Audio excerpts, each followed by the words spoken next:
கடாயில் 100 கிராம் உளுந்தம்பருப்பை சேர்த்து லோ ஃப்ளேமில் பச்சை வாடை போகிற வரையும் வறுத்து ஆறுனதும் மிக்ஸி ஜாரில் சேர்த்து பொடித்து எடுத்துக்கலாம்.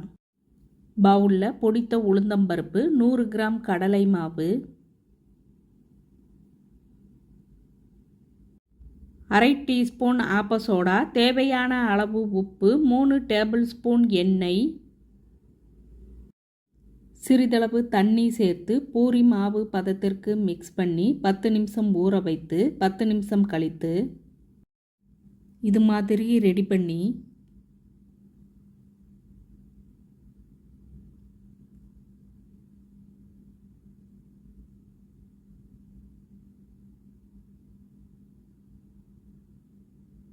சூடான எண்ணெயில் சேர்த்து பொரித்து எடுத்துக்கலாம். சோறாஃபளி ரெடி.